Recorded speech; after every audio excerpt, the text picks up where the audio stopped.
Alhamdulillah wassalatu wassalamu ala Rasulillah nabiyina wa maulana Muhammadin ibni Abdillah wa ala alihi wa ashabihi wa man tabi'ahu bi ihsanin ila yaumil qiyamah. Amma ba'd.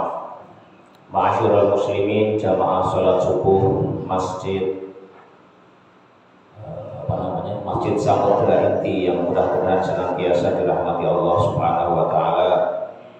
Puji syukur kita panjatkan kehadirat Allah Subhanahu wa taala yang telah banyak memberikan kenikmatan kepada kita sehingga pada kesempatan pagi hari ini kita masih dipertemukan kembali untuk sama-sama mengkaji ayat-ayat suci Al-Qur'an, wahyu dari Allah Subhanahu wa taala,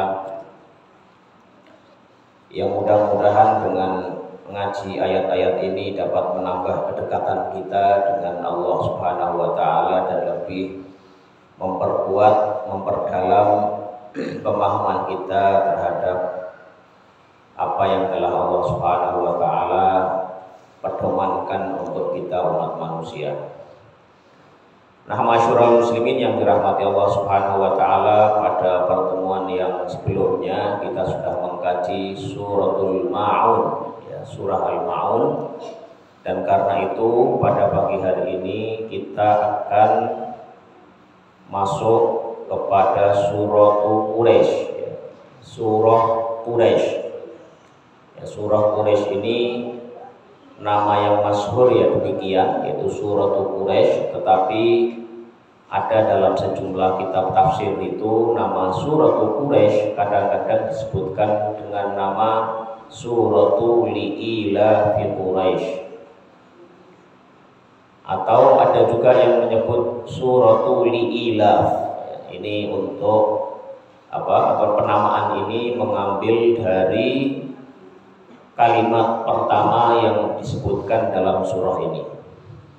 Nah, Suratul Quraisy ini terdiri dari 4 ayat menurut mayoritas para ulama, tetapi ada sebagian ulama yang menyatakan bahwasanya Suratul Quraisy ini terdiri dari 5 ayat. Nah, apakah ada ayat yang hilang dari surat ini? Tidak. Tetapi persoalan perbedaan ini hanya terkait dengan perbedaan pemotongan ayat itu. Nah, bagi mereka yang mengatakan bahwasanya Suratul Quraisy terdiri dari 5 ayat, mereka menjadikan ayat yang terakhir, yaitu alladzi at'amahum min ju', itu 1 ayat, berhenti, kemudian wa amanahum min khauf, itu sebagai ayat yang kelima. Tetapi menurut mayoritas para ulama dan yang juga termaktub dalam mushaf yang ada di tangan kita masing-masing saat ini, Surah Quraisy itu tertulis memiliki 4 ayat saja, di mana ayat yang terakhir itu disambung menjadi 1, alladzi at'amahum min ju'in wa amanahum min khauf. Nah, surah Quraisy ini mayoritas para ulama sepakat bahwa ayat ini atau surat ini diturunkan sebelum Nabi Muhammad hijrah dari Mekah ke Madinah. Artinya surah Quraisy ini tergolong kepada surah Makkiyah, surat Makkiyah atau surat yang diturunkan oleh Allah Subhanahu wa taala sebelum beliau hijrah dari Mekah menuju Madinah. Nah, surah Quraisy ini bercerita tentang satu kabilah yang menjadi asal daripada sukunya Nabi Muhammad Shallallahu Alaihi Wasallam. Nama Quraisy itu merupakan nama lain dari kakek moyangnya Rasulullah Shallallahu Alaihi Wasallam. Ada yang menyebutkan bahwasanya Quraisy itu adalah nama lain dari Kinanah bin Ismail, kakek moyang Rasulullah Shallallahu Alaihi Wasallam. Namun ada juga yang berpendapat, dan pendapat ini lebih masyhur, bahwasanya Quraisy itu nama lain dari Fihr. Fihr bin Malik bin An-Nadhr bin Kinanah bin Ismail alaihissalam, bin Ismail alaihissalam bin Ibrahim alaihissalam. Dan ini adalah pendapat yang paling masyhur, ya, bahwasanya Quraisy itu sekali lagi menjadi nama lain daripada kakek moyang Rasulullah Shallallahu Alaihi Wasallam yang bernama Fihr. Fihr ini nanti punya anak namanya Ghalib, punya anak namanya Lu'ay, punya anak namanya Ka'ab, punya anak namanya Murrah, punya anak namanya Kilab, punya anak lagi namanya Qusay, punya anak namanya Abdul Manaf, punya anak namanya Hashim, punya anak namanya Abdul Muthalib, punya anak Abdullah, punya anak namanya Muhammad Rasulullah Sallallahu Alaihi wa alihi wasallam tasliman katsira. Ini. Jadi Quraisy itu disebut dengan suku Quraisy karena kakek moyang mereka itu ada salah satunya yang digelari dengan Quraisy. Tetapi kata Quraisy itu sendiri itu menurut para ulama asal daripada penyebutan Quraisy itu apa? Setidaknya ada 3 alasan yang menjadi dasar mengapa Fihr itu disebut dengan Quraisy, atau kemudian mengapa suku Quraisy itu dinamakan dengan Quraisy. Ada sebagian ulama yang mengatakan bahwasanya kata Quraisy itu diambil dari satu nama ikan yang paling kuat, yaitu al-qirsh. Al-qirsh itu kalau dalam bahasa kita adalah ikan hiu. Jadi Quraisy itu disebut dengan qirsh, ya, atau ikan hiu, karena ikan hiu itu adalah ikan yang paling kuat dan menjadi rajanya ikan di lautan. Dan Quraisy itu dikenal dengan kabilah yang kuat. Karena itulah mereka identik dengan nama itu, yaitu disebut dengan Quraisy. Kemudian ada juga yang mereferensikan asal kata Quraisy itu adalah dari kata al-qarshu, yaitu artinya berkumpul. Karena orang-orang Quraisy itu terkenal kesolidan dan keeratan hubungan antara satu dengan yang lainnya. Kalau suku-suku lain itu, kabilah-kabilah lain itu relatif mudah terpecah belah, tapi Quraisy ini dikenal relatif solid antara satu keluarga dengan keluarga yang lainnya. Nah, ada juga yang mengatakan yang ketiga, bahwasanya kata Quraisy itu berasal dari kata al-qirsh yang artinya uang. Jadi kalau saat ini kita pergi ke salah satu negara Arab, kalau menyebut satuan uang yang terkecil itu namanya qirsh. Berapa qirsh? Nah, itu berapa pound? Berapa kalau di Mesir pound, kalau di Saudi itu qirsh itu sama dengan halalah. Jadi bagian yang lebih kecil daripada real. Nah, qirsh itu artinya uang, mata uangnya. Nah, mengapa orang Quraisy itu disebut Quraisy? Itu salah satunya karena umumnya mereka menjadi para pebisnis, pedagang yang sukses. Karena itu sekali lagi nama Quraisy identik dengan suku Quraisy karena itu. Jadi ada 3 asal muasal penyebutan Quraisy itu menurut para ulama, yaitu satu merujuk kepada ikan hiu yang ada di lautan yang kuat itu, kemudian yang kedua menuju kepada kesolidan antara satu dengan yang lain di antara anggota kelompok atau kabilah Quraisy itu, dan yang ketiga adalah dari kata mata uang qirsh, ya, satuan mata uang qirsh yang artinya adalah merujuk kepada kemampuan bisnis mereka, kemampuan usaha mereka dalam berdagang. Ini. Nah, Quraisy ini sebelum kita masuk kepada surah Quraisy, ya, agar kita paham konteks daripada surah ini, ya, kita perlu tahu dulu, ya, bahwasanya surah ini berbicara khusus tentang suku Quraisy. Tetapi nantinya kita akan lihat bahwasanya surah ini sebenarnya bisa diambil pelajarannya untuk oleh kita semua. Tapi perlu kita ketahui dulu konteks surat ini seperti apa, yaitu tentang suku Quraisy itu. Nah, suku Quraisy itu menjadi suku yang disegani di antara suku-suku atau kabilah-kabilah yang ada di seantero Jazirah Arab. Karena apa? Karena berbagai macam hal. Yang pertama adalah suku Quraisy itu dihormati karena mereka secara turun-temurun menjadi kabilah penjaga Ka'bah. Jadi Ka'bah itu dibangun oleh siapa, Pak? Nabi Ibrahim menurut Bapak. Ya. Ada yang berpendapat dibangun oleh Nabi Adam. Tapi ada juga yang berpendapat dibangun oleh para malaikat. Jauh sebelum Nabi Adam turun ke muka bumi, itu malaikat sudah membangunkan Baitullah di muka bumi.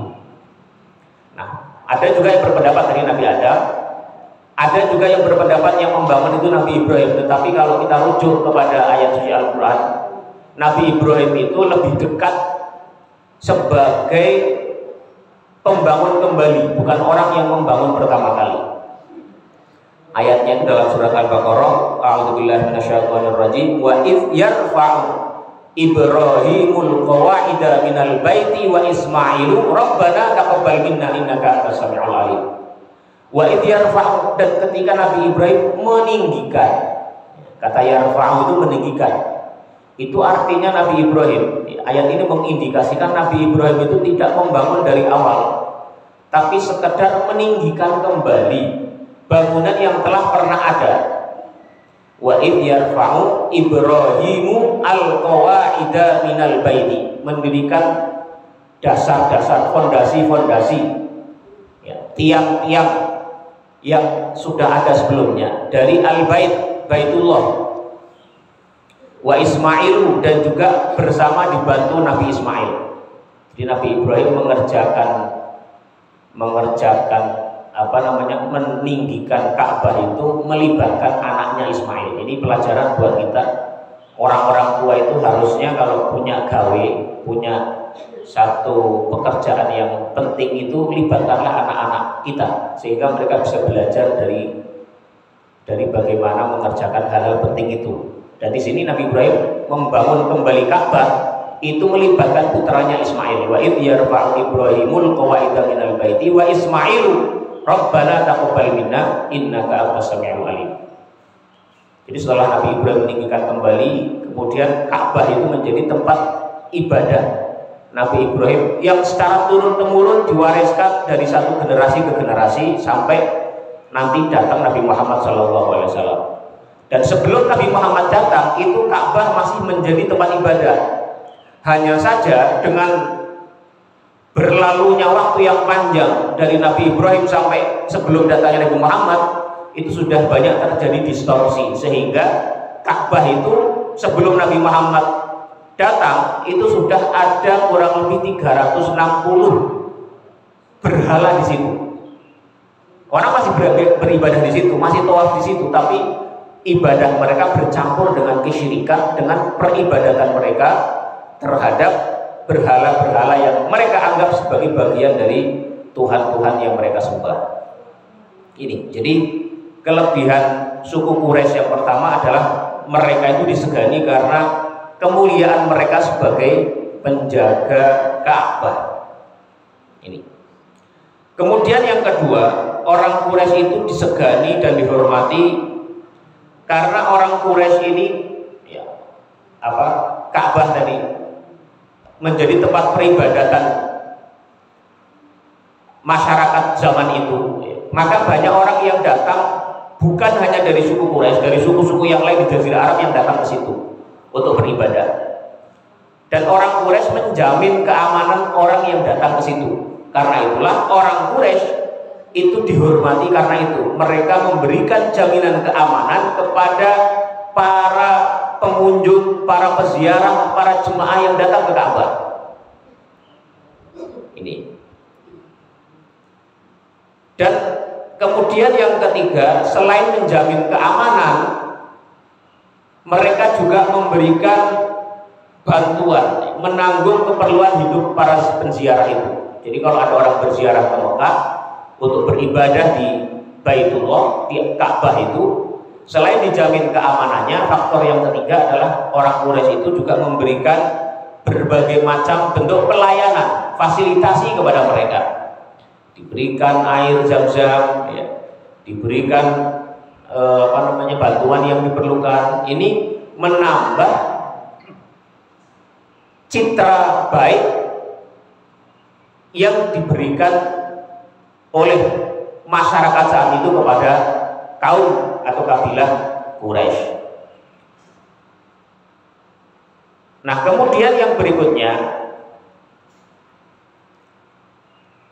faktor mengapa kabilah Quraisy itu dihormati dan disegani itu karena bahasa dialek orang Quraisy itu sudah menjadi lingua franca, menjadi bahasa percakapan sehari-hari, bahasa pergaulan di Jazirah Arab saat itu. Bahasa Arab itu punya dialek yang macam-macam, seperti bahasa Indonesia itu ada dialeknya orang Jakarta, ada dialeknya orang Melayu, ada dialeknya orang Jawa Timuran misalnya. Nah, bahasa Arab saat itu juga memiliki dialek yang berbeda-beda. Tetapi dari banyak dialek yang ada, ya makanya Al-Quran itu nanti diturunkan dengan sab'atul ahruf, ya, dengan 7 huruf itu. Salah satu maknanya adalah diturunkan dengan dialek 7 yang berbeda-beda dari dialeknya orang Arab yang masyhur saat itu. Tetapi yang dominan adalah dialeknya orang Quraisy. Dan karena itu dialeknya orang Quraisy nantinya menjadi dialek, ya, bahasa Arab yang menjadi pakem di mana bahasa Al-Quran diturunkan. Dan karena itu pula, karena dialek orang Quraisy ini menjadi dialek yang dominan, dialek yang paling digunakan dalam bahasa pergaulan sehari-hari itu, karena itu pula hal ini yang menjadi salah satu sebab mengapa orang Quraisy itu dihormati dan disegani di kalangan bangsa Arab saat itu. Ini menjadi faktor yang keempat, mengapa Quraisy, ya, itu dihormati oleh bangsa Arab saat itu. Dan kemampuan sastra pada zaman itu menjadi salah satu tolok ukur, ya, kemuliaan dan ketinggian prestis seseorang. Makanya Ka'bah itu seringkali menjadi tempat di mana orang-orang yang punya kemampuan sastra yang tinggi itu sastranya nanti digantungkan di dinding Ka'bah. Makanya kalau kita belajar al-adab al-arabi atau sejarah sastra Arab, itu ada satu istilah yang sangat masyhur namanya al-mu'allaqatus sab'ah. Al-mu'allaqatus sab'ah itu ada 7 syair-syair yang paling superior, paling hebat, yang dianggap paling dahsyat kemampuan sastranya, yang kemudian diberikan penghargaan, digantungkan di atas Ka'bah, dipaku di dinding Ka'bah, sehingga menjadi apresiasi kepada para penyair-penyair yang menciptakan syair-syair itu. Ini. Nah, ini 4 hal yang menjadi faktor mengapa kaum Quraisy dihargai dan dihormati oleh orang-orang Arab saat itu. Ya, ada faktor yang kelima, yaitu faktor yang nantinya dijadikan sebagai penutup kemuliaan itu, yaitu karena Rasulullah SAW datang dari suku ini, yaitu suku Quraisy, dan Al-Quran itu diturunkan oleh Allah Subhanahu Wa Taala dalam bahasa Arab yang didominasi dialeknya dengan bahasa atau dialeknya orang Arab Quraisy. Ini. Nah, masyarakat muslimin yang dirahmati Allah Subhanahu Wa Taala, surah Quraisy ini berbicara tentang suku yang barusan kita paparkan sebagai pengantar daripada tadabbur surah Quraisy ini. Jadi surah Quraisy ini berbicara tentang satu suku, satu kabilah yang outstanding, yang istimewa, ya.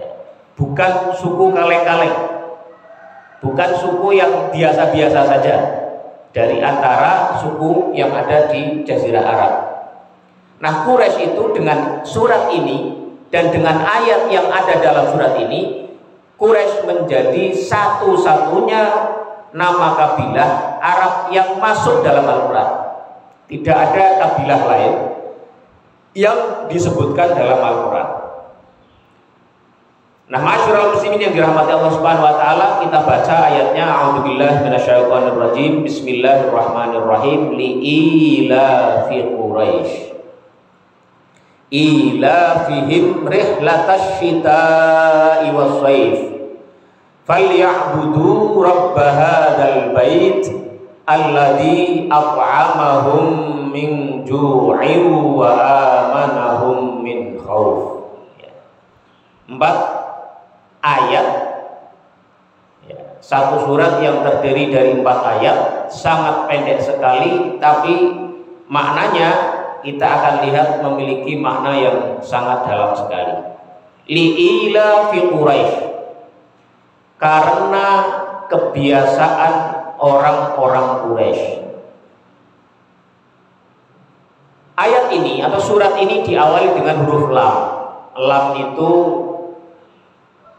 kalau dibahasakan dalam bahasa Indonesia artinya karena. Tetapi di ayat ini para ulama berbeda pendapat tentang memaknai apa makna lam di situ. Ada sebagian ulama yang menyatakan bahwasanya lam di situ, lam yang ada dalam surah Quraisy itu, yang karena kebiasaan orang Quraisy itu, mereka mengatakan, para mufassir itu mengatakan antakuna muta'alliqatan bima qablaha fi suratil fili. Lam yang ada dalam surah Quraisy itu maksudnya adalah karena makna yang dikandung dalam surah Quraisy itu berkait erat dengan apa yang termaktub, makna yang termaktub yang ada dalam surah Al-Fil. Dalam surah Al-Fil yang dalam urutan mushaf itu disebutkan sebelum surah Quraisy ini, itu kan disebutkan nikmat Allah Subhanahu wa taala kepada orang Quraisy, di mana Allah Subhanahu wa taala menghancurkan pasukan bergajah, pasukan gajah yang tadinya bermaksud ingin menghancurkan Ka'bah. Kemudian pasukan ini dihancurkan oleh Allah Subhanahu wa taala. Sampai-sampai pasukan ini hancur lebur seperti ka'asfin ma'kul, seperti daun yang dimakan ular. Nah, makna yang dikandung dalam surah Al-Fil ini yang bicara tentang pasukan yang dihancurkan oleh Allah Subhanahu wa taala itu yang menjadi pendahulu, pengantar dari surah Al-Fil ini. Kalau kemudian kita baca surah Quraisy ini, surat Quraisy ini, liila fi Quraisy, karena kebiasaan orang Quraisy, kebiasaannya apa? Ila fihim rihlatash shita'i was-shaif, yaitu kebiasaan mereka melakukan rihlah, melakukan perjalanan jauh untuk melakukan usaha dagang mereka, yaitu rihlatash shita, perjalanan pada waktu musim dingin ke Yaman, ke selatan yang relatif hangat, dan rihlatash shaif, perjalanan musim panas ke utara, ke wilayah Syam yang relatif sejuk.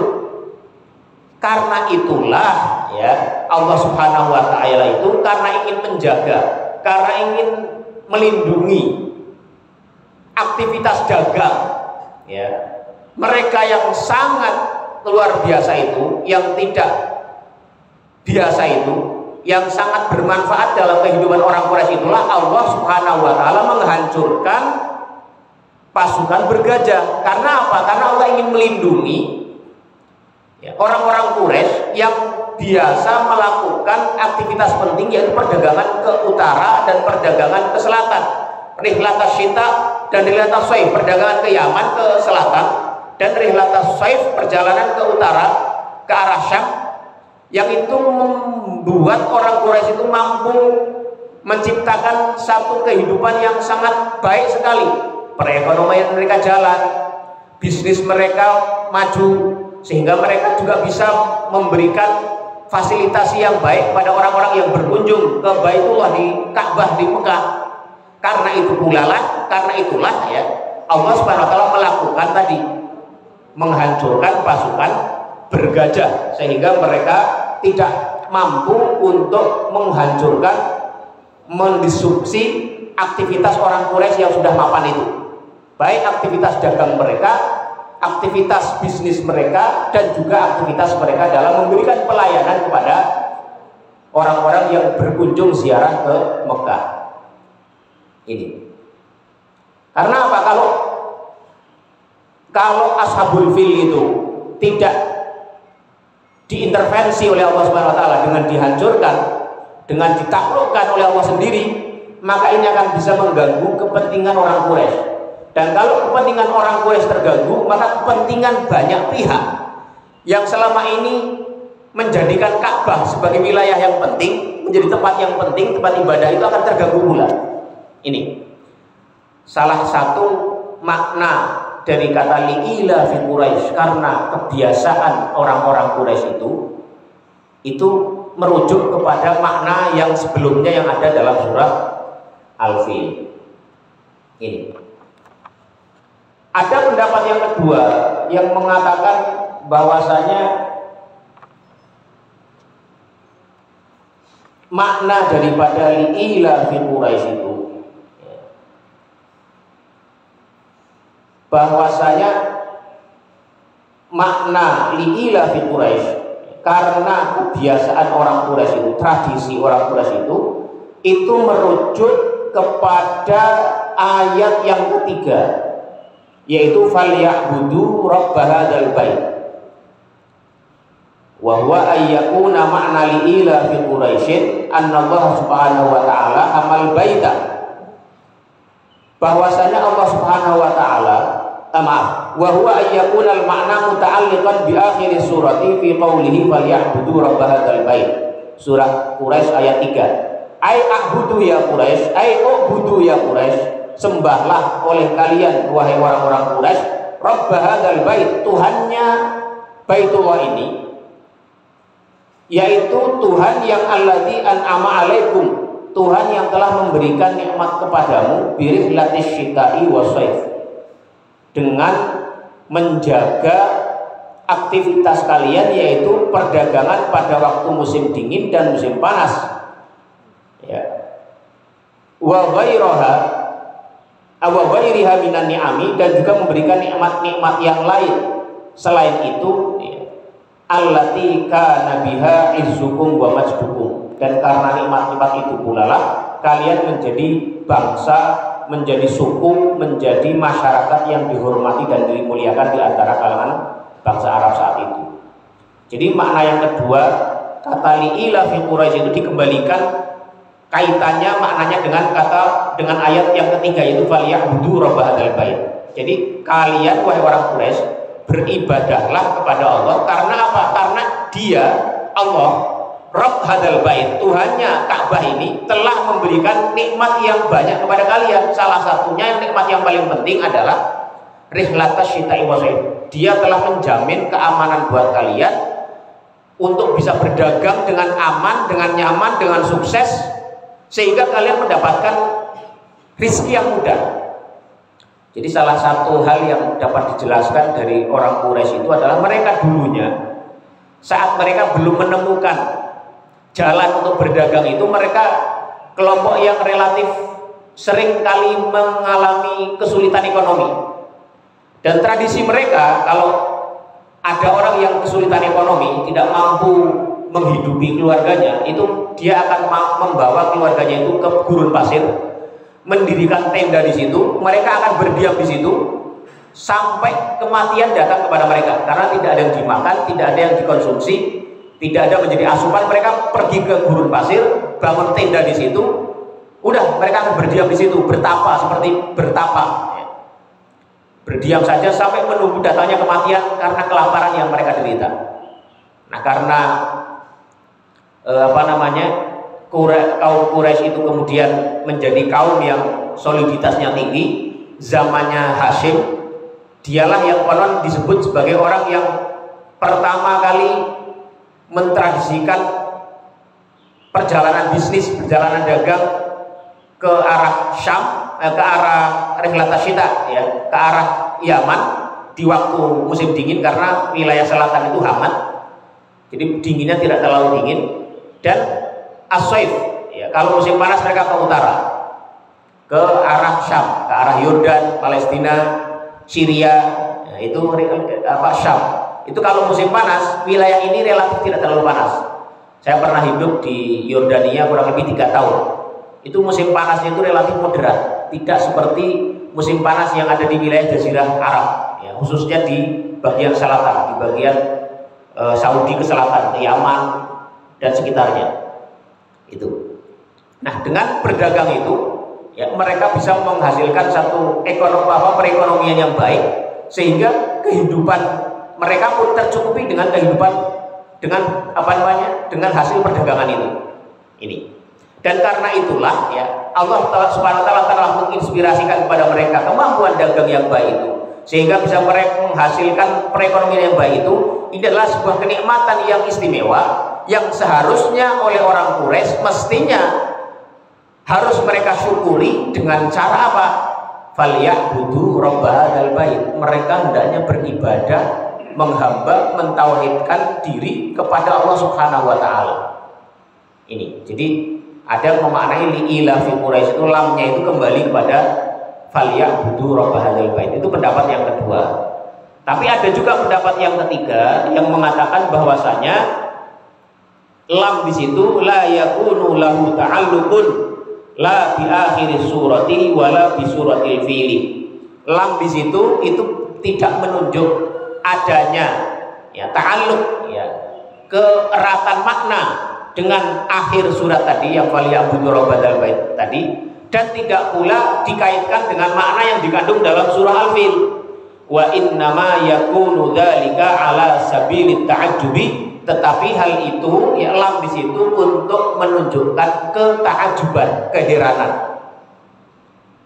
Ya. Jadi fayakunu fil ayati mahdhufun taqdiruhu u'jubu li'ila fi Quraisy. Jadi ayat itu seakan-akan ada satu hal yang terhapus, yaitu kata u'jubu. Takjublah kalian dengan apa? Li'ila fi Quraisy, dengan satu kondisi di mana orang Quraisy itu punya satu kebiasaan penting, yaitu ila fihim rihlatas syita'i was-saif. Ini. Takjublah kalian dengan kebiasaan orang Quraisy yang diberikan jaminan keamanan oleh Allah Subhanahu wa taala, bisa melakukan perjalanan dagang yang aman dan sukses. Tetapi wa ma'adzalika fahum yalijuna fi syirkihim wa ma'siyatihim. Tetapi mereka itu meskipun sudah dikasih inspirasi untuk bisa berdagang, berbisnis dengan baik, dan dalam melakukan bisnisnya itu mereka juga aman, ya. Makanya ayatnya nanti alladzi at'amahum min ju'in wa amanahum min khauf. Jadi orang-orang Quraisy itu karena mereka itu disegani dengan tadi yang 4 atau 5 hal tadi yang sudah disebut di awal tadi, jangan dilupakan, ya. Itu penting untuk memahami konteks makna daripada surat ini. Orang Quraisy itu kalau mereka melakukan perjalanan, jadi tradisi orang-orang dulu, ya, kebiasaan orang dulu itu ada yang namanya perampok, ya, quta'ut turuq, ya, orang yang biasa mencegat di tengah jalan. Mereka itu kalau bertemu dengan kafilah dagang atau orang-orang rombongan yang melalui padang pasir, kemudian mereka cegat di situ, mereka rampok itu, mereka akan ditanya, kalian dari mana? Kalau mereka menjawab kami dari Quraisy, itu mereka akan biarkan. Mengapa? Karena tadi orang Quraisy itu disegani karena yang 4 hal tadi. Salah satunya tadi, mereka yang menjaga Ka'bah, mereka yang memberikan fasilitasi kepada orang yang berkunjung ke Ka'bah, mereka orang yang banyak memberikan bantuan di situ, memberikan suqiyah, air zam-zam di situ, memberikan air yang di zaman itu jarang sekali didapatkan. Karena kehormatan itulah mereka kalaupun di tengah jalan dihadang oleh perampok dan perampok itu tahu mereka dari Quraisy, mereka akan membiarkannya. Itu keistimewaan orang Quraisy yang Allah berikan kenikmatan itu kepada mereka. Tetapi orang Quraisy itu meskipun demikian mereka masih mensekutukan Allah Subhanahu wa taala. Tidak menyembah Allah dengan cara yang semestinya.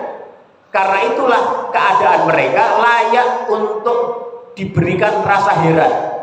untuk dita'ajubi, heranlah oleh kalian tentang kebiasaan orang Quraisy yang mampu berdagang dengan baik, ila fihim rihlatas syita'i washaif, tapi mereka tidak beribadah kepada Allah Subhanahu wa taala secara semestinya. Maka dari itu perintah ayat itu kemudian datang, falyabudu rabb hadzal bait alladzi at'amahum min ju'in wa amanahum min khauf. Ini pendapat yang ketiga yang dijelaskan oleh para ulama tentang makna dari lam yang ada disebutkan dalam permulaan surah Al-Fil itu. Ini.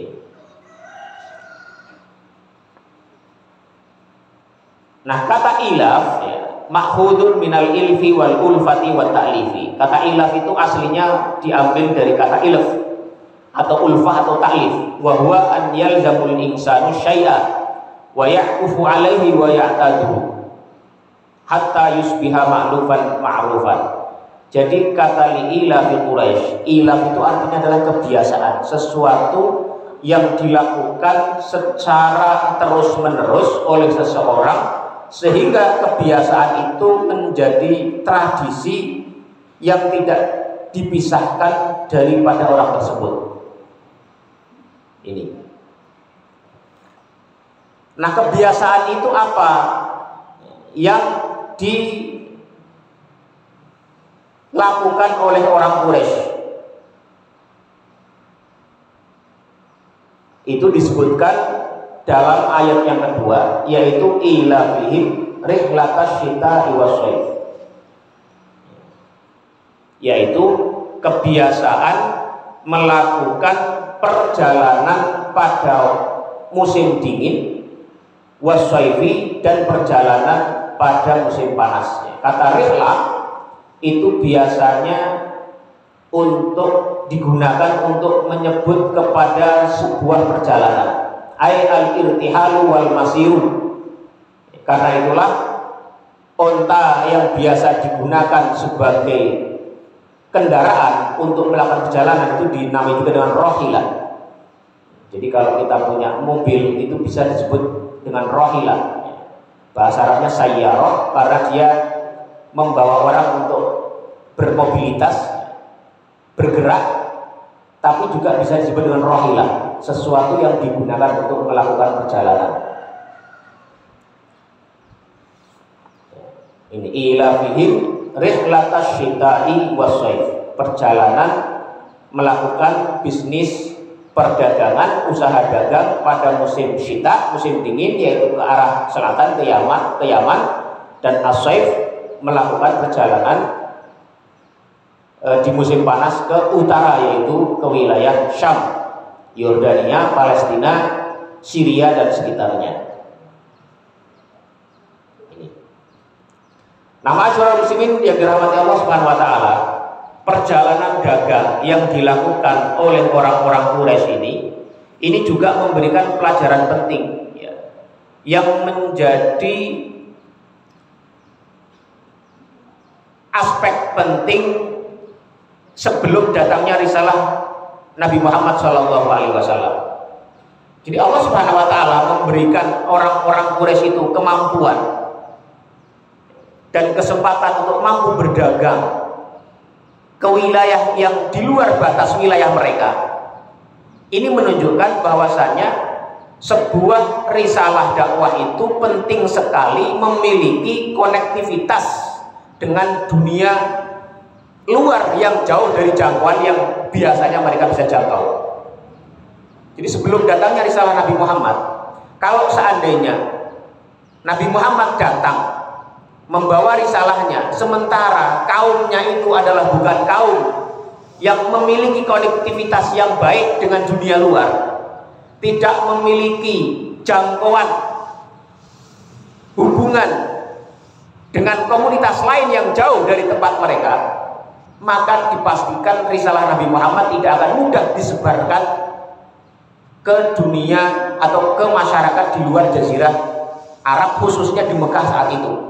Tetapi Allah Subhanahu wa taala sebagaimana firman-Nya, Allahu a'lamu haitsu yaj'alu risalatah. Allah itu Maha tahu di mana Dia akan membangkitkan rasulnya di situ, di mana Dia akan mengutus seorang rasul untuk membawa risalahnya di situ. Itu salah satu faktornya mengapa di tengah-tengah kaum Quraisy, salah satunya karena kaum Quraisy itu adalah masyarakat yang punya jangkauan connectivity, jangkauan konektivitas, jangkauan hubungan dengan masyarakat di luar masyarakat itu. Sampai ke utara, ke Syam, ke selatan sampai ke Yaman, jangkauannya ribuan kilometer. Ini apa? Untuk mempersiapkan risalah dakwahnya Rasulullah Shallallahu Alaihi Wasallam. Jadi dakwah itu adalah, kalau orang mau berdakwah, orang menyebarkan kebaikan, maka semestinya dia memiliki kemampuan konektivitas yang tinggi, memiliki jangkauan relasi yang jauh, sehingga dakwah itu, risalah itu bisa menjangkau sebanyak mungkin masyarakat, bisa menjangkau sejauh mungkin radius yang bisa dijangkau oleh misi daripada dakwah itu. Ini. Jadi tidak mungkin sebuah risalah dakwah akan berhasil kalau berkutat di lingkungannya saja, kalau eksklusif di lingkungannya saja, tidak mampu menjangkau kepada wilayah yang jauh, kepada lokasi atau masyarakat yang jauh dari lingkungan di sekitarnya itu. Ini salah satu hikmah mengapa Allah Subhanahu wa taala menjadikan orang-orang Quraisy itu mampu berdagang ke tempat yang jauh, karena Allah Subhanahu wa taala akan mengutus orang nabi dari keturunan dari masyarakat Quraisy itu, sehingga ini akan memudahkan nantinya dakwah itu akan mudah dikenal oleh pihak-pihak di luar masyarakat Nabi Muhammad Shallallahu Alaihi Wasallam.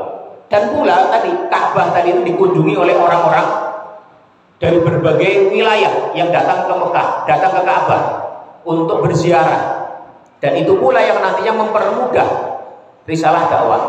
Makanya kalau kita belajar sirah itu, ketika Rasulullah SAW ditolak oleh kaumnya sendiri, banyak dimusuhi oleh kaum Quraisy sendiri, maka di antara kelompok yang paling banyak memberikan optimisme kepada Nabi Muhammad, memberikan harapan pada dakwah risalah itu adalah mereka yang datang dari kaum Aus dan Khazraj yang ada di Yathrib, yang jauhnya kurang lebih 400 km.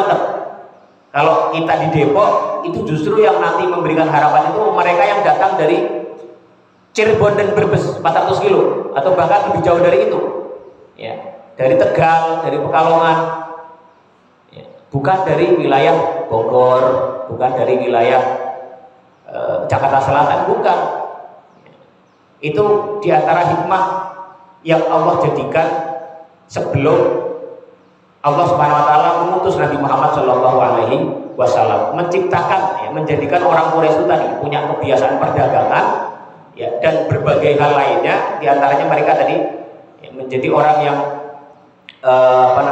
penjaga Ka'bah, yang Ka'bah itu nanti dikunjungi oleh banyak sekali kelompok-kelompok dan komunitas lain yang datang dari tempat yang jauh ini.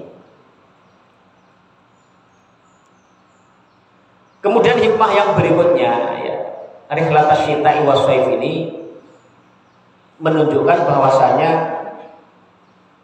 kepentingan duniawi, ya, yang di sini direpresentasikan dengan kemampuan dagang, yang kemudian mampu menghasilkan uang yang banyak, itu mempermudah kehidupan ekonomi seseorang. Dan dengan kehidupan ekonomi yang baik, yang sukses, maka kebutuhan hidup sehari-hari seseorang itu juga akan menjadi mudah. Nah, ini ayat ini itu memberikan inspirasi bahwasanya kemampuan seseorang untuk melakukan usaha, ya, untuk menghasilkan ma'isyah yang baik, untuk menggenerate, ya, satu perekonomian yang mampu mencukupi kehidupannya sehari-hari, itu adalah salah satu faktor penting yang seharusnya dimiliki oleh setiap orang agar kehidupan mereka menjadi layak. Nah, kalau kehidupan sudah menjadi layak, kebutuhan pangan tercukupi, kebutuhan sandang tercukupi, kebutuhan papan tercukupi, maka semestinya orang yang sudah tercukupi kebutuhan pokoknya itu, mereka akan lebih mudah untuk beribadah kepada Allah Subhanahu wa taala. Makanya orang-orang itu banyak terjatuh kepada kemaksiatan itu gara-gara ekonominya sulit. Banyak orang demi terlepas dari hutangnya itu bersumpah dengan sumpah bohong. Banyak pedagang hanya karena demi ingin mendapatkan keuntungan, dia bersumpah dengan sumpah yang bohong. Seseorang berdagang demi mendapatkan kesuksesan dari perdagangan itu, dia akan menipu, dia akan melakukan satu aktivitas yang semestinya dia tidak lakukan. Itu hanya karena demi ingin mendapatkan penghidupan yang baik, mendapatkan rezeki yang baik. Karena itu penghidupan yang baik, memiliki pekerjaan yang baik, memiliki sumber maisha yang baik, itu adalah salah satu hal yang penting, dan itu adalah salah satu nikmat terbesar. Salah satu, bukan satu-satunya, nikmat terbesar yang seharusnya kita kejar, tapi dengan cara yang baik. Dan kalau sudah kita dapatkan, maka harus kita syukuri dengan cara yang sebaik-baiknya, karena itu adalah salah satu nikmat yang paling berharga.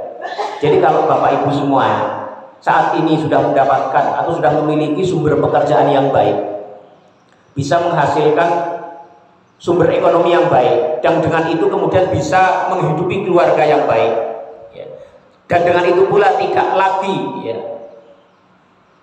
tergoda untuk melakukan pencurian, penipuan, dan lain-lain hal yang dilarang, maka itu adalah merupakan sebuah nikmat yang sangat tinggi, yang sangat berharga sekali, yang harusnya disyukuri dengan rasa syukur yang semestinya, dengan rasa syukur yang sebenar-benarnya.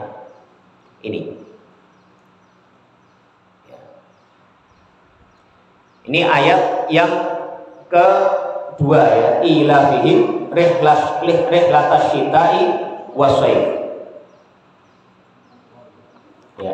Kemudian yang berikutnya, ayat yang berikutnya, falyabudu rabb hadzal bait. Falyabudu, maka sembahlah oleh kalian rabb hadzal bait, Tuhannya rumah ini, yaitu Ka'bah Baitullah. Jadi Allah Subhanahu wa taala setelah menyebutkan salah satu nikmat yang istimewa, yang sangat berharga yang diberikan oleh Allah kepada orang Quraisy itu, yaitu kemampuan mereka berbisnis menghasilkan uang sehingga tidak lagi mereka kelaparan, mereka mudah mendapatkan makanan mereka mudah mendapatkan papan mereka mudah mendapatkan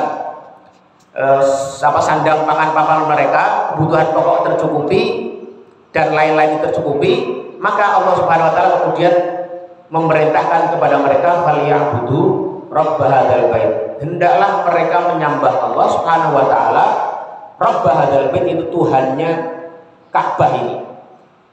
Kata ibadah itu di sini menunjukkan penghambaan yang lengkap, yang total. Itu menghamba dengan semestinya, menghamba dengan mentauhidkan Allah Subhanahu wa taala tanpa tercampur dengan kesyirikan dan yang lainnya.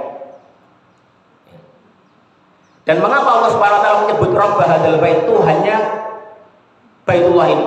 Karena salah satu kenikmatan yang diberikan Allah Subhanahu wa taala, sebab utamanya adalah karena adanya Ka'bah itu. Tadi sudah kita sebutkan di awal, mengapa orang-orang Quraisy itu disegani, mereka mengapa dihormati, mengapa mereka diberikan keamanan. Hatta perampok-perampok pun, perompak-perompak yang biasanya merampok orang di tengah jalan, itu membiarkan orang Quraisy untuk tidak mereka rampas, tidak mereka rampok, salah satunya karena adanya Ka'bah itu. Mereka menjadi penjaga Ka'bah, dan karena Ka'bah mereka kemudian melayani para penjaga Ka'bah itu. Maka di sini disebutkan rabb hadzal bait, Tuhannya Rabb yang punya bait ini. Jadi orang Quraisy, kira-kira Allah yang mengatakan kepada orang Quraisy, wahai orang Quraisy, kamu itu tidak akan mungkin bisa melakukan aktivitas dagangmu di musim dingin, musim panas, ke arah utara dan ke arah selatan itu dengan aman, kalau tidak diberikan nikmat oleh Tuhan yang punya Ka'bah ini. Karena dengan adanya Ka'bah inilah kamu dihormati. Dengan adanya Ka'bah ini kamu dihargai, sehingga kamu bisa melakukan perjalanan dagang yang sukses tadi itu. Ini ya, jadi disebutkan mengapa Allah tidak menyebutkan faliya'budullah di situ, enggak, atau faliya'budur rahman, atau faliya'budu apalagi ya rabbakum misalnya, tapi faliya'budu rabb hadzal bait, sembahlah oleh kalian, tauhidkanlah oleh kalian Tuhan yang memiliki, Tuhan yang punya Baitullah ini, Ka'bah ini. Ini untuk mengingatkan kembali kepada mereka bahwasanya mereka mendapatkan semua hal itu tidak lain karena adanya Ka'bah, dan tidak lain karena diberikan kenikmatan itu oleh Allah Subhanahu wa taala. Kemudian disebutkan lagi pada ayat berikutnya, ayat yang keempat, ayat yang terakhir, alladzi at'amahum min ju', yang telah memberikan makan kepada kalian setelah adanya masa kelaparan. Tadi disebutkan ya di awal tadi bahwasanya orang Quraisy itu awalnya mereka termasuk kelompok yang sering kali mengalami kesulitan makanan. Mengapa? Karena wilayah di situ ya, di Ka'bah itu adalah wilayah yang tidak ada pepohonan. Nabi Ibrahim dulu kan ketika berdoa itu kan mengatakan ya apa, biwadin ghairi dzi zar'in ya.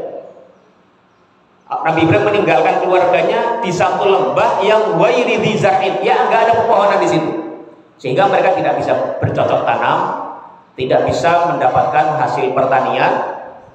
Jadi kesulitan mereka ekonominya sebelum mereka menemukan ini ya, inspirasi untuk melakukan perdagangan ke utara dan selatan tadi itu. Jadi alladzi at'amahum min ju', yang telah memberikan makan kepada kalian setelah masa kelaparan kalian, wa amanahum min khauf, dan juga memberikan rasa aman kepada kalian dari ketakutan. Ini jadi penegasan tentang nikmat Allah kepada orang Quraisy. Nah, ayat ini juga memberikan pelajaran yang besar kepada kita, pentingnya keamanan dan ekonomi dalam kehidupan seseorang, dan bahkan kehidupan sebuah masyarakat, dan bahkan kehidupan sebuah bangsa, dan bahkan kehidupan sebuah peradaban. Sebuah peradaban tidak akan pernah maju, sebuah masyarakat tidak akan pernah sejahtera kalau tidak memenuhi dua syarat ini, syarat keamanan dan syarat pemenuhan ekonomi ya. Jadi orang itu juga tidak akan nyaman kalau tidak ada makanan, tidak mampu mengakses makanan, dan tidak merasa aman. Makanya Rasulullah SAW dalam sebuah hadis ya, beliau telah bersabda, man kana ya, atau man asbaha minkum ya, man asbaha minkum, barang siapa di antara kalian yang masuk waktu pagi, mu'afan fi jasadihi, yang badannya itu sehat, nggak ada rasa sakit, nggak menemukan penyakit ya. Aminan fi sirbihi, dia merasa aman di rumahnya itu, di keluarganya itu merasa aman, tidak ada hal yang membuat dia takut, tidak mendengar suara desing peluru, tidak mendengar ada bom dari jarak berapa meter dari wilayahnya ya. Wa indahu qutu yaumihi, dan pada hari itu dia punya makanan yang bisa dia makan pada hari itu. Faka'annama hizat lahu dunya bihadzafiriha, maka seakan-akan dia itu telah diberikan nikmat dunia dengan segala isinya. Jadi kalau kita pagi-pagi ya bangun pagi, kita merasa badan kita enak ya, nggak ada rasa sakit yang kita rasakan. Kemudian kita tahu bahwa di dapur kita itu masih ada beras, atau masih ada nasi, masih ada makanan yang kita bisa makan hari itu ya. Dan kita pada hari itu merasa aman, tidak terusik dengan gangguan atau rasa khawatir, ketakutan atas satu hal, maka sebenarnya sejatinya kita pada hari itu sudah seperti mendapatkan kenikmatan dunia dengan segala isinya, yang itu harus kita syukuri, dan kita harus bersyukur secara dalam kepada Allah Subhanahu wa taala. Man asbaha minkum mu'afan fi jasadihi wa indahu qutu yaumihi wa aminan fi sirbihi faka'annama hizat lahu dunya bihadafiriha. Ini ya. Jadi rasa aman dan adanya jaminan akses pangan yang baik yang bisa kita pastikan ada, itu adalah salah satu prasyarat penting bagi kesejahteraan seorang. Dan demikian pula dalam konteks kebangsaan, kenegaraan juga sama. Yang dua hal itu paling penting, adanya akses kepada pangan, ya, kepada ekonomi dan keamanan. Makanya banyak negara-negara itu yang negaranya kaya, kayak Libya misalnya, minyaknya banyak. Dengan minyak yang banyak itu dia mampu mendapat devisa yang tinggi, uangnya banyak. Tapi karena tidak aman, ada konflik, nggak ada orang yang merasa nyaman di situ. Dia mau beli makanan susah, ya, mau makan pun ada perang di sekitarnya, banyak tembakan di situ, banyak ledakan di kanan kirinya, itu tidak nyaman. Jadi ekonominya baik, tapi tidak aman, tidak ada stabilitas politik, itu tidak berarti. Sebaliknya sama, ada negara yang aman, ya, politiknya stabil, tidak ada konflik, tapi miskin, itu juga tidak nyaman. Dia tidak mampu mengakses, mau makan susah, mau mengakses sumber-sumber pangan susah, itu juga tidak tidak membuat seseorang itu atau satu bangsa, satu komunitas menjadi nyaman, menjadi sejahtera, tidak. Nah, Allah Subhanahu wa taala telah memberikan dua syarat kehidupan yang sejahtera itu kepada mereka. Apa? Yaitu amahul minju, menjamin akses kepada pangan, ya, dengan kemampuan berdagang mereka ke utara dan barat tadi, dan dengan banyaknya pula orang yang berkunjung ke Mekah. Jadi dengan dengan kemampuan dagang orang Quraisy tadi itu, kemudian dengan adanya Ka'bah itu, maka Mekah itu kemudian menjadi tempat sumber menjadi pasar yang penting. Makanya di Mekah itu ada beberapa pasar-pasar penting. Ada Ukas, pasar Ukas, ada pakar Dzul Majaz, dan ada beberapa pasar yang lain yang menjadi perputaran barang dan uang di situ. Dan karena itulah orang Quraisy, ya, itu mudah mengakses makanan. Mereka punya uang dengan keberhasilan dagang mereka, mau beli buah-buahan banyak, mau beli makanan banyak, dan mereka diberikan keamanan. Dan ini adalah nikmat duniawi yang paling tinggi yang diberikan oleh Allah Subhanahu wa taala kepada umat manusia. Kalau orang sudah bisa mengakses makanan dan orang memiliki rasa aman, itulah kenikmatan yang paling paripurna yang diberikan dalam hal aspek duniawi, ya. Itu.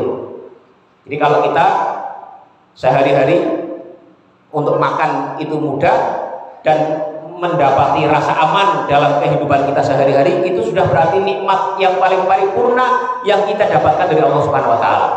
Dan karena itulah diingatkan oleh Allah, falyabudu rabb hadzal bait. Jadi masyarul muslimin yang dirahmati Allah Subhanahu wa taala, surah Quraisy ini memberikan pelajaran banyak hal kepada kita. Selain yang sudah kita singgung tadi, ada pelajaran lain yang bisa kita dapat dari surat ini.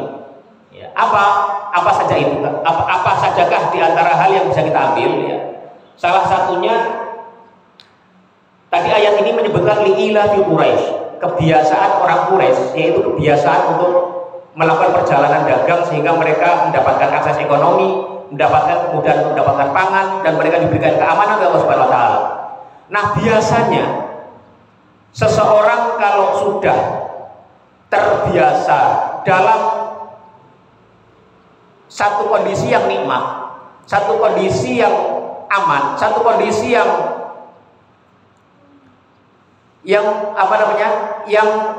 dia tidak mengalami satu kesulitan, maka hal seperti ini kalau berlalu demi hari demi hari, ya, hari demi hari, waktu demi waktu, biasanya hal seperti ini akan mudah melalaikan seseorang dari Allah Subhanahu wa taala.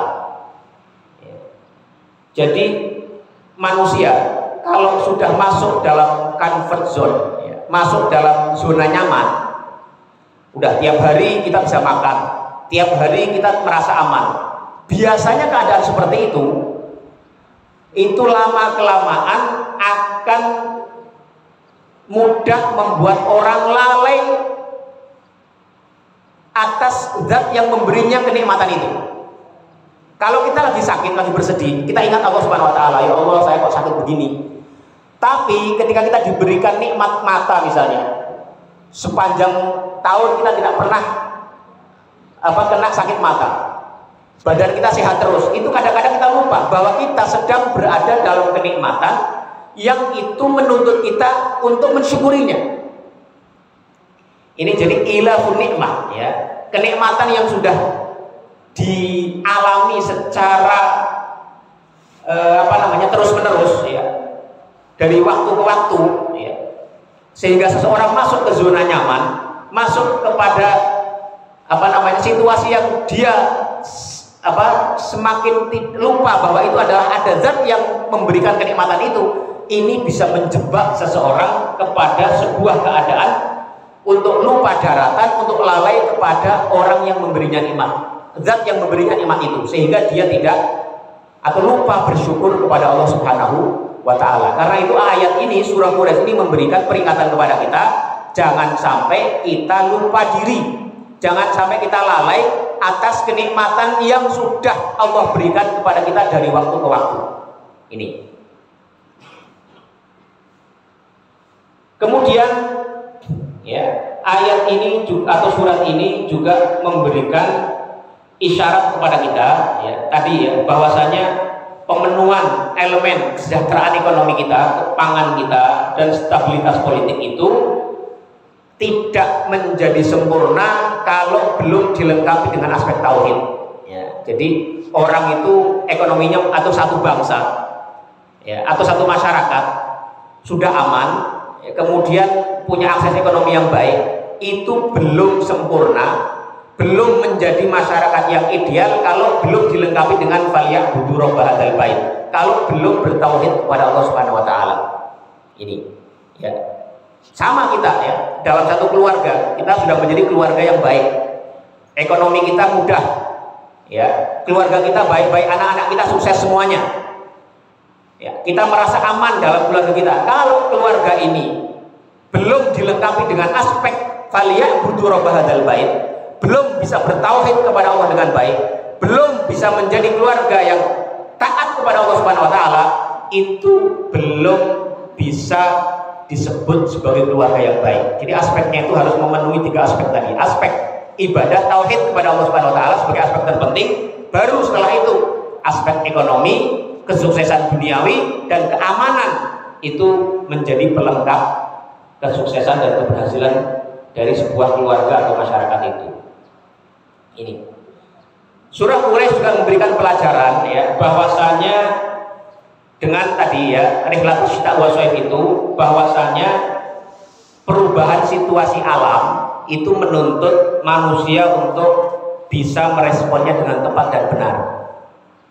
Jadi kalau kita belajar dari keberhasilan orang Quraisy berdagang itu, mereka ngerti kalau musim panas itu berdagang kemana, kalau musim dingin berdagang kemana. Ini menunjukkan apa? Menunjukkan bahwasanya manusia itu, ya, kalau ingin sukses, ya, ingin berhasil, maka semestinya dia bisa beradaptasi dengan perubahan-perubahan yang terjadi di sekitarnya. Ini pelajaran berikutnya. Nah, kategori yang lain yang kita bisa ambil dari surat ini adalah, ya, membangun stabilitas ekonomi, ya, itu membutuhkan adanya konektivitas dengan masyarakat yang lain, membuat jaringan dengan sejauh mungkin jaringan yang bisa dicapai, membentuk satu hubungan seluas mungkin yang bisa dijangkau. Itu menjadi salah satu faktor yang juga bisa menentukan keberhasilan bisnis dan usaha seseorang. Bahkan bukan hanya bisnis, termasuk dakwah, ya, menuntaskan satu misi itu akan sangat dipengaruhi oleh sejauh mana kemampuan seorang membangun relasi dan sejauh mana dia bisa mencapai konektivitas dengan orang-orang di luar dirinya. Ini. Nah, barangkali ini saja ma'asyiral muslimin dirahmati Allah Subhanahu wa taala, kajian kita pada kesempatan pagi ini. Silakan jika di antara Bapak Ibu ada yang ingin menambahkan, barangkali satu-satu orang ingin menambahkan, atau Bapak Ibu ingin bertanya, silakan sebelum kita tutup. Ada? Baik, kalau tidak ada, barangkali kita cukupkan sekian saja, dan ini menjadi pertemuan yang terakhir insya Allah buat saya bersama Bapak-Bapak sekalian, karena dalam waktu dekat saya akan segera berpindah domisili, ya, akan pindah kurang lebih selama 4 tahun meninggalkan Depok, sehingga kesempatan pagi ini menjadi kesempatan yang terakhir saya membersamai Bapak Ibu sekalian. Jadi mohon dimaafkan sekiranya ada kesalahan-kesalahan, ada hal-hal yang kurang berkenan dari saya. Mohon keikhlasan dan perkenan Bapak Ibu semua untuk memaafkannya, dan mohon doa mudah-mudahan saya dan keluarga serta kita semuanya diberikan oleh Allah Subhanahu wa taala keselamatan, sehat walafiat, ya, kesuksesan, dan juga tetap istiqomah bisa beribadah, ya, menghamba dan bertauhid kepada Allah Subhanahu wa taala dengan cara yang sebaik-baiknya. Ini barangkali yang bisa kita sampaikan pada kesempatan kali ini. Aqulu qouli hadza wa astaghfirullah li wa lakum, wa sallallahu ala nabiyyina Muhammadin wa ala alihi wa sahbihi wa sallama tasliman katsira. Subhanakallahumma wa bihamdika asyhadu an la ilaha illa anta astaghfiruka wa atubu ilaik. Wassalamu alaikum warahmatullahi wabarakatuh.